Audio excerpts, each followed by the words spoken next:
Today's episode is brought to you by our sponsoring partner, the Campaign for Black Male Achievement. CBME has worked over the past decade to support Black men and boys to provide them the right word or the right person at the right time on their journey towards realizing their full potential. I value CBME's efforts, their focus, and the investments that they have made to define this new field for Black male achievement and to rewrite the narrative that we want for our country. If you've not yet done so, I urge you to visit tbpod.com/partners today and learn more about CBME and consider joining their membership and investing in the future of our Black men and boys.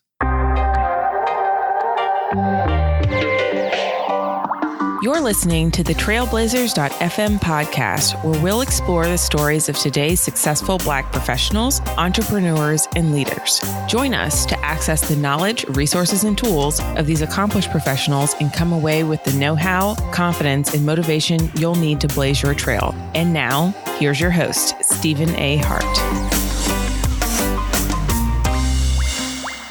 Hello and welcome to the Trailblazers.fm podcast. I'm your host, Stephen A. Hart. This is our second episode in our 2019 Trailblazers Entrepreneur Series. In case you missed last week's episode, I do want you to go back after listening to today's content and check out our conversation with Eric Thomas, E.T. the Hip Hop Preacher. If you're an accomplished or maybe even an aspiring entrepreneur, we've got a ton of great information coming your way over the course of these next 6 weeks. So stay locked in, keep listening, and begin putting some of these gems that you hear into application right away. Our featured guest today is Tammeca Rochester. Tammeca is the owner and founder of Harlem Cycle, Harlem's first and only indoor cycling studio. And Tammeca is a Spelman alum who studied mechanical engineering and math in undergrad, then went on to get an MBA. And in today's episode, she got really transparent and shared her story and her pivot to entrepreneurship and becoming a business owner and that transition from a stable career in the corporate world. So grab a pad and a pen, open your favorite note-taking app right now, and get set to receive today's mission fuel from our featured trailblazer, Tammeca Rochester.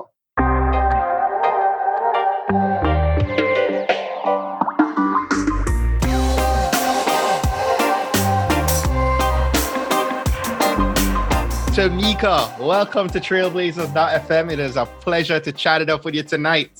Well, thank you so much for having me. I'm super, super excited. Yes. I love to start things off where we do on all our episodes and ask you to share an unexpected blessing or opportunity that you're most grateful for in your life right now. Right now, it is really just my clients. Like, they keep coming back and, you get into business thinking, well, of course they're going to keep coming back, but it is always just so unexpected to see how much they root for the business and how much they're willing to extend themselves without even being asked, and just having like these people that just enter your life and have just been a blessing since the moment we started business. That's awesome. That's fantastic. Before we talk business, I love to share a little bit about you and about your background, right? So I know you went to college in Atlanta. Is that where you're from? Are you from Georgia? No. I'm from St. Elizabeth, Jamaica. So, I never know that. Yes. Good stuff. That's awesome. We came over when I was about 5. So I was raised in Atlanta, and I've been now in New York for about 10 years. Good deal. Good deal. I saw that you're someone who loves a good education. You have like 3 degrees. Yes. So I started my career. Well, I started my schooling with a degree in mathematics from Spelman College. I did the dual degree program. That's what I was wondering. Yeah. So it's 3 years at Spelman, coming out with a mathematics degree, and then 2 years at Georgia Tech, where I left with my mechanical engineering degree. And then a couple years later, decided to get my MBA with a focus on marketing and entrepreneurship. Wow. That's awesome. So let me ask you about the dual degree program. And a good friend of mine, Candice, I think, did the same program. How does that work? Are you a commuter? Are you at Spelman? Kind of how did that work? It's a really challenging program. So you are at Spelman for 3 full years, and you need to finish your 4-year degree in 3 years. So you're like doubling up as far as the number of class credits. So you finish within those 3 years. So at the end of 3 years, I could have just been like, all right, I'm good. Thank you. It's been fun. And walked away with a math degree. But for those of us who wanted a little bit more, So we went on to, so then you become a transfer student to the engineering institution. And for me, it was Georgia Tech. And then from there, you spend 2 years finishing up at Georgia Tech. So the good thing is your undergraduate degree has to be in a science so that those class credits count towards your engineering degree. Because remember, your first 2 years at any engineering school is all science, math related, and English. So we all take kind of the same general classes. So your Spelman undergraduate courses counted as well as those first 2 years at Georgia Tech. So you just need those last two where you really focus on just the major courses, which is tough because you have 2 years of just engineering classes. There's no sociology or arts class to kind of lighten the load, to kind of, help just with the intensity of class. So it is strictly 2 years of just engineering classes, it's not for the weak at heart. I'm curious, did that dilute the Spelman experience? It did. I mean, I love Spelman. I bleed blue, but it definitely dilutes it. One is that you finish with a class that you didn't start with. So, my class, I don't know them as well because I had to leave them behind after the first semester because I had to double up and I was taking with the class with me. And then their senior year when everyone's at Spelman and doing these great, amazing senior events, I'm in class. So it does dilute the experience. I mean, I wouldn't trade it for anything in the world. I love being an engineer. I love the times that I was at Spelman, but I definitely don't have the same memories as some of my counterparts. So tell me, but we're going to jump into Harlem Cycle in a second, but what happened after college? So after college, I started working with Colgate-Palmolive. I worked as an engineer in their supply chain. So it was great. Traveled the world. I was responsible for creating, and helping to design some of their manufacturing facilities overseas and around the world. And then so just making sure their equipment was up to snuff, making sure they're standardized across the different plants. So it was really, really great. And then from there, I decided to go to school at night at NYU. So I was traveling from New Jersey, driving to New York at night and on weekends to get my MBA. I wanted to ask you, do you know Candice Mitchell? No. So that's one of our early guests. She did the exact same program you did. Is she an attorney? A patent attorney? No, actually, no. She's an entrepreneur as well and runs a business. She's in the hair tech industry. And runs a business down in Atlanta. I'll connect you to her because, as we're talking, I'm like, Candice did the exact same program. Yeah, I know. I've listened to a couple of episodes. So you've had about 3 of us now. There was a patent attorney that did the same program. Yes. 200 episodes. I'm still Candice was probably episode 9 or 10. Oh, wow. Yeah. Really early on. So let's fast forward, right? Today, you're the owner and founder of Harlem Cycle, Harlem's first and only indoor cycle studio. Yes. Tell me about what sparked the idea. So I loved working out. I grew up, doing sports and ran track in high school, played tennis. So I was always someone who really enjoyed working out. And then when I moved to New York, I actually I have an 8-year-old. So after having my son, I was like, well, I would really love to get back in shape. And then I wanted something that kind of really, it's a lot of stress being a mother. So I wanted to get kind of back to that happy place of my childhood experiences. And for me, it was all about riding my bike. Loved riding my bike. And then growing up in Atlanta, all you did was ride your bike, around the neighborhood. So I wanted to try to ride bikes around the city. So I actually rented a bike, strapped my son on the back. He was about 5 months old. Wow. It was the scariest experience of my life. Because he's behind you. He's behind me. The weight shifted. New York people do not respect people on bikes. I thought we were going to die. We walked over to the park, and even in that, just crossing 2 streets to get to the park, it was just too much. By the time I got there, I was shaken. It was a terrible experience. And I came back to work, and at the time I was working at Colgate. And I told my coworker about it and how I spent the whole weekend just after that in bed and refusing to leave my apartment because it was just so much for me emotionally. She was like, well, try indoor cycling. If you want to ride a bike, do indoor cycling. And I was like, that doesn't sound fun. You're inside of a room. You're not going anywhere. It just didn't sound that great. But, I'm always open to try something at least once. Mm-hmm. So gave it a shot, went to a boutique studio downtown. I don't even think it's still open, but I don't even remember the name. It was really nice. So the class was great. The instructor was nice and friendly. The facilities were super, posh and very nice. But the music was terrible. Terrible. Now remember, I am Jamaican and grew up in Atlanta. So I know reggae. I know soca. I know hip hop. That's that's what speaks to my soul. Yeah. And so I was like, well, I mean, the class was nice, but I can't spend 45 more minutes listening to that music. I just can't do it. So I started looking around in my neighborhood and I found, the YMCA up the street had cycling classes. And I was like, oh, it's the Harlem YMCA. Gotta have the music. I wasn't wrong. It had great music.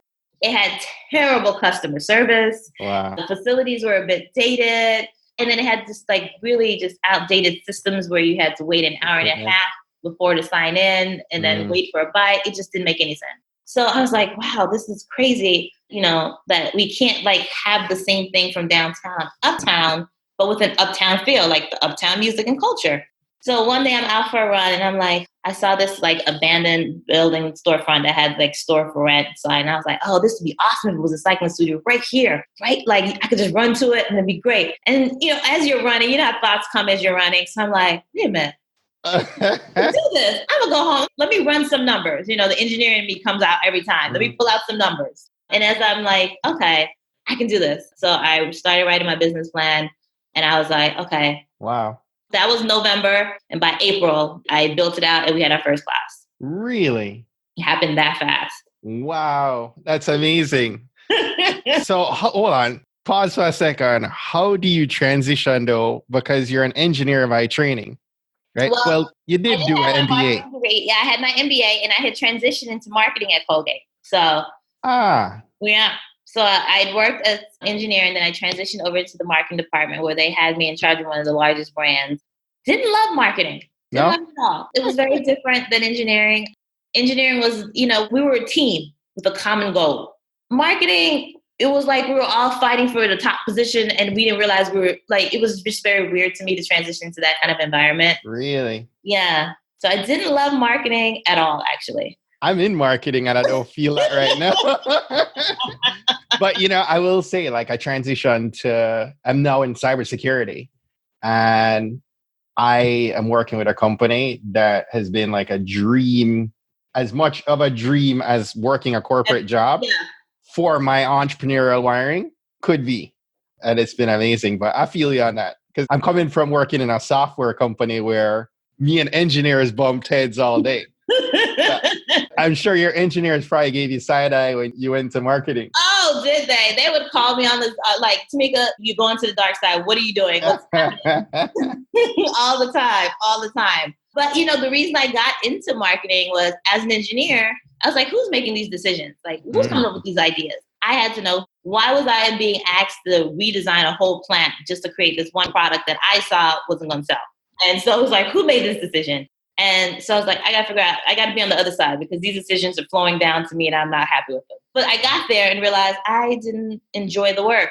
I just didn't. But it did teach me a lot, so getting that MBA helped a lot with creating the business plan, putting the ideas to paper and really kind of working through those ideas. So that I am thankful for.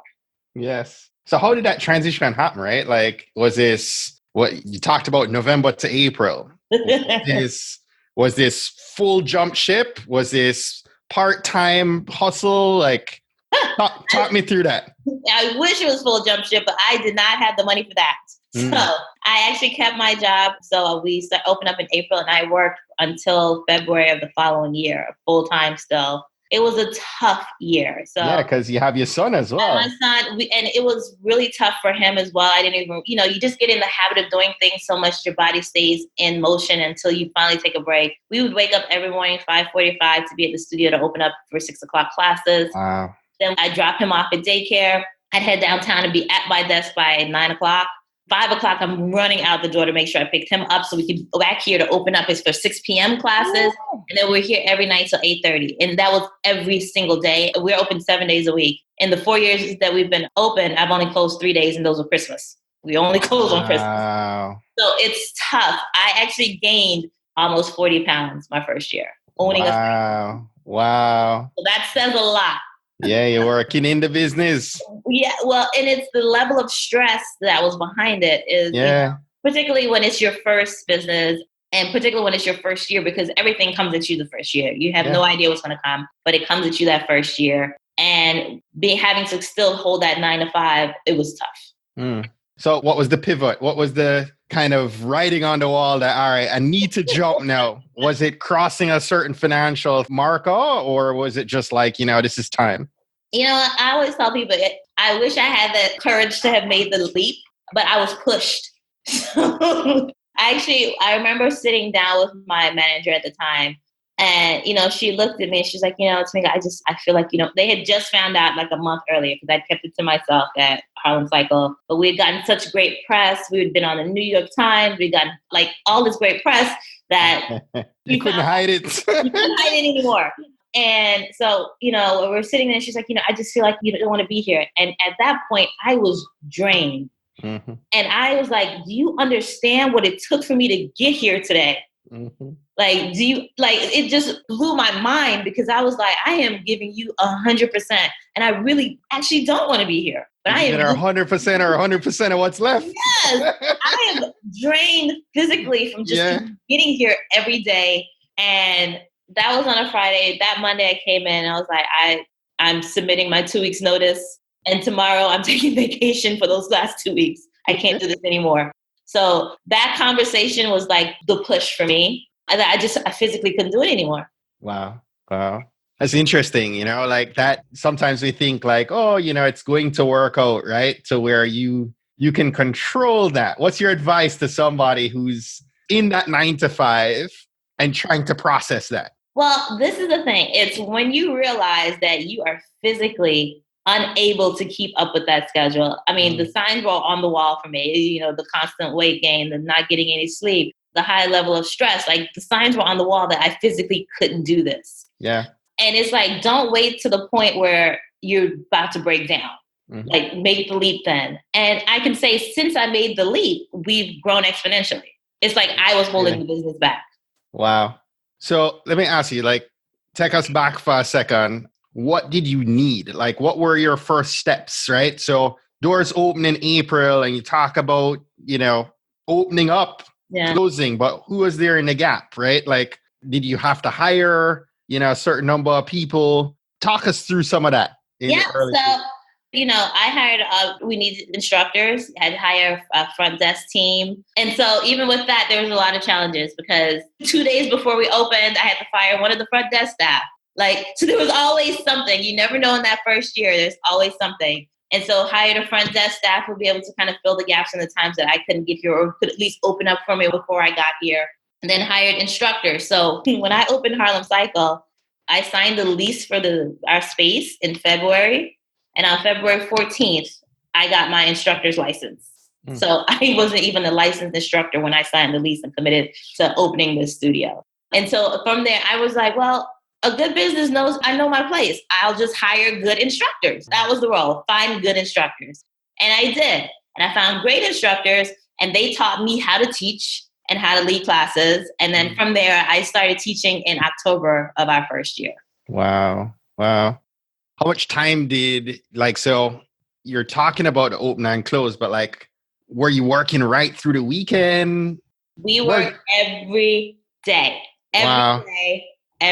From the moment the idea came into my mind. Also, the moment the idea came, I couldn't stop working towards it. Either through just researching, looking at other studios, going to see other instructors at their studios.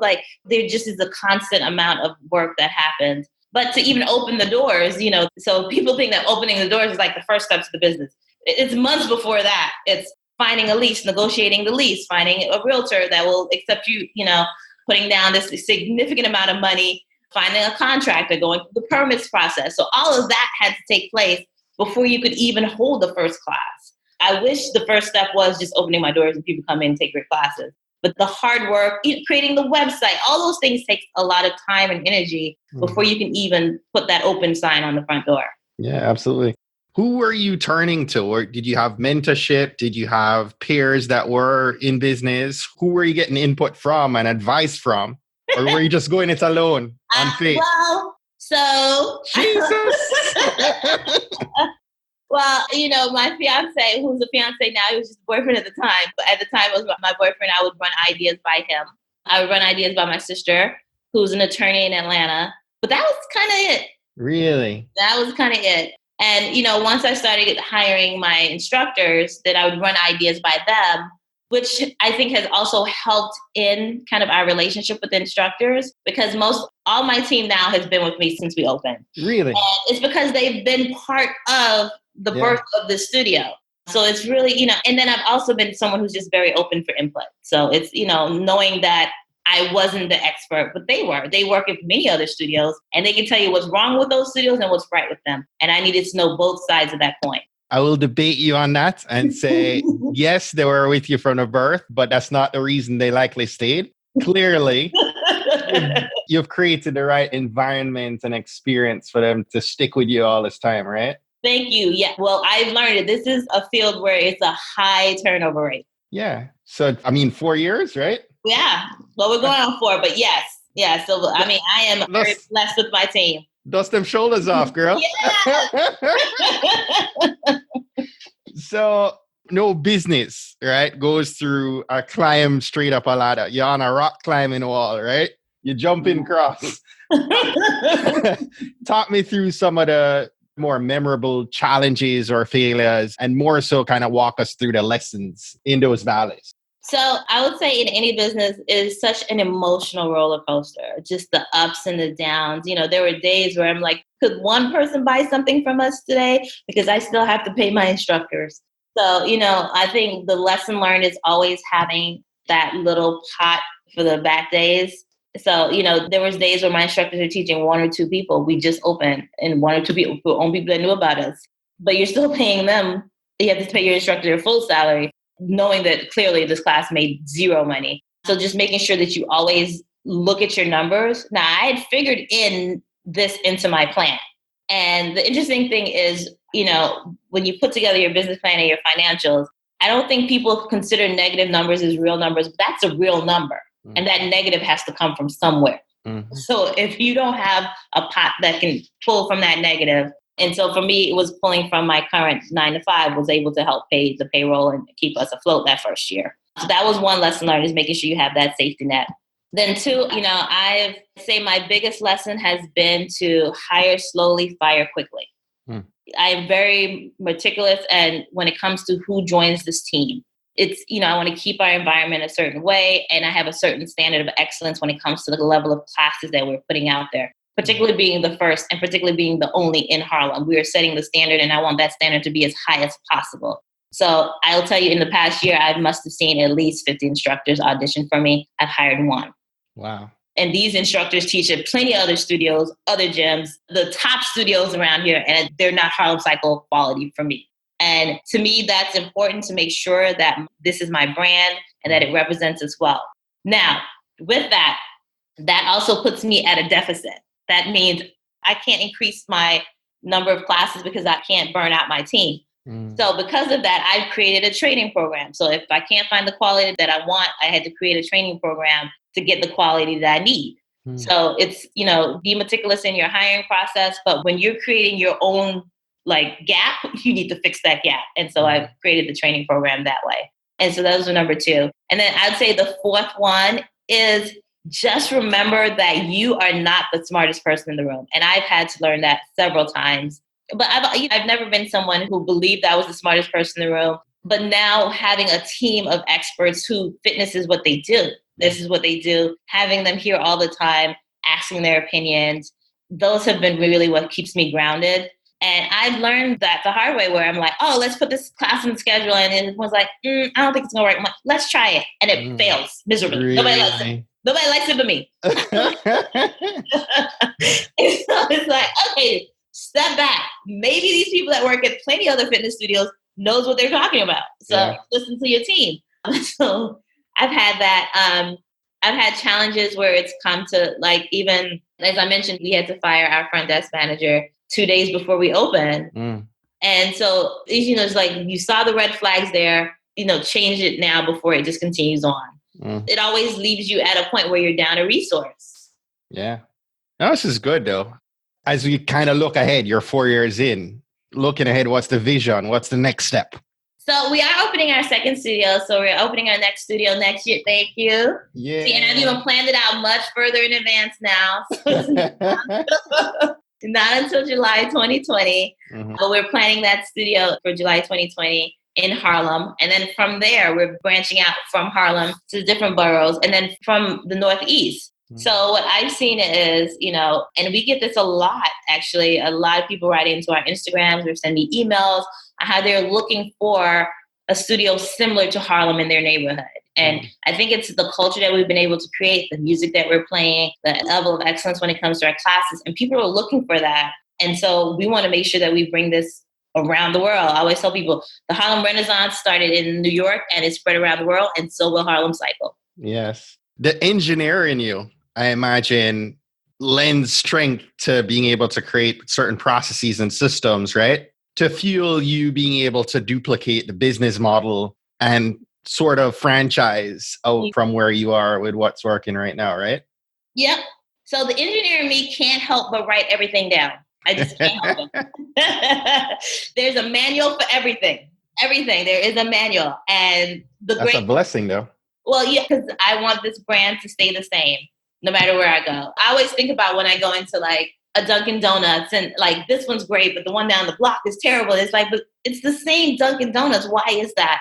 And to me, it's like making sure we stay true to the brand by putting a couple of processes in place to make sure that that always stays the same. For me, it's writing everything down. And it's interesting you talk about that. I'm a brand guy, right? So you talked about, when we talk about brand, you're touching on something that's very unique, right? In terms of the personality and the experience that don't always carry, right? Like the donut going to taste the same. The coffee might taste the same. But that hello might be stink in one place and great in another, right? So that's a really great point that you bring up about making sure that, not only does the look and the products carry, but the experience carries as well. And I mean, it sounds like you take ownership of that piece. Absolutely. Working out is just 50% of the model. For us, 50% is all customer service and creating a complete experience from the moment you step in the doors to the moment you get back on that sidewalk. Like for us, it's all about the experience. And I always tell people I model myself after like a Trader Joe's. Like any Trader Joe's you go into, they're always happy and nice. Every single one of them. I don't know how they've been able to find 5,000 people that are happy and nice, but Harlem Cycle plans on doing the same thing. It's a trained, my wife works in luxury for the largest hotel chain in the world, and watching that experience, right? Like that experience training is legit. I mean, they pour a lot into that training piece for the experience. Walt Disney too is another great organization for customer experience. That's awesome, Tammeca. I love it.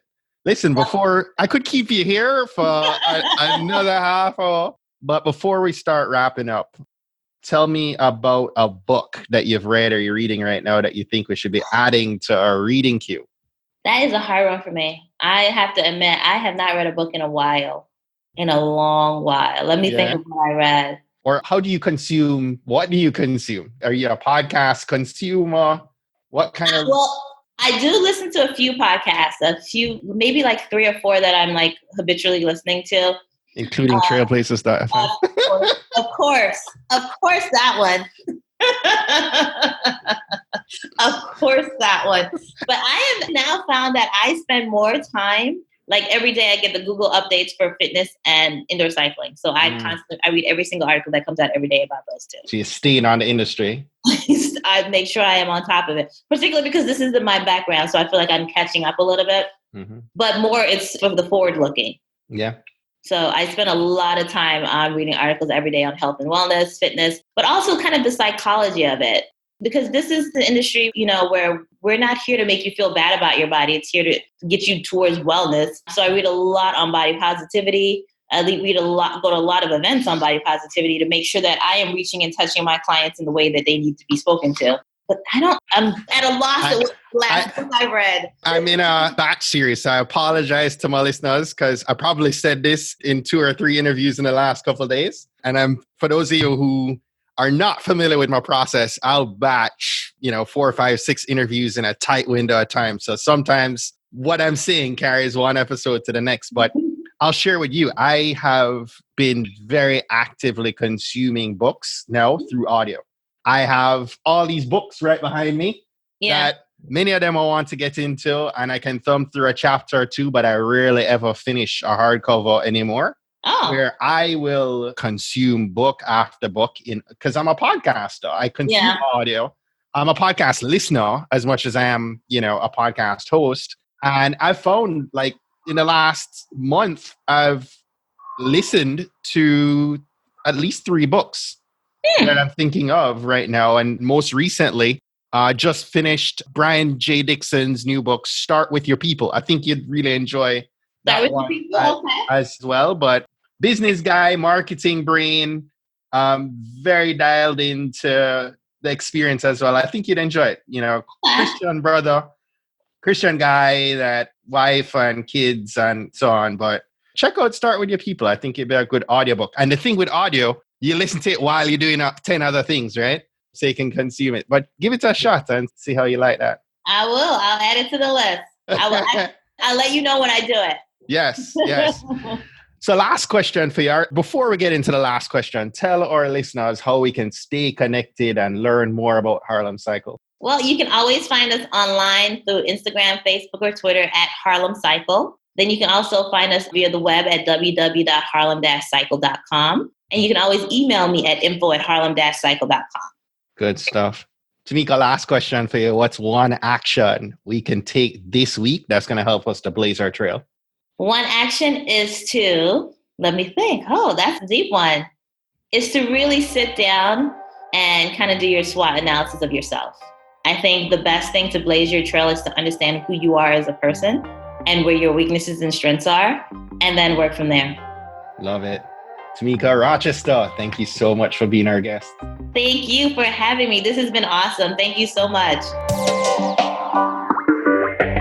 I'm Steve Nehart, and you've been listening to the Trailblazers.fm podcast. If you're not yet doing so, consider following Trailblazers.fm on Twitter, Instagram, and Facebook, and feel free to connect with me over on LinkedIn. Whenever you're posting stories or social media posts about Trailblazers.fm, be sure to use the hashtag TBPod and hashtag Mission Fuel. We'll be able to see you, and I'll be able to show some love. And in case you're not aware, our show notes for all our episodes can be found on our website over at tbpod.com. Now, if today was your first time listening, I just want to say big ups, enough respect for checking us out. You've made this Jamaican guy really happy that you're here with us today. And I'd love your help with keeping this Black excellence flowing each and every week. So if you haven't yet subscribed, hop on over to Apple Podcasts, Spotify, or wherever you listen to podcasts. Search Trailblazers.fm and subscribe, rate, and review us there.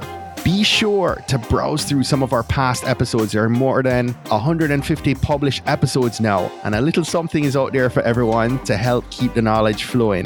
We grow when you, as part of our Blazer Nation community, shares and invites your friends and family to listen to an episode you think might impact them most. We believe that someone listening to these inspiring stories are going to be moved to make significant changes that have generational impact for many others, both now and well into the future.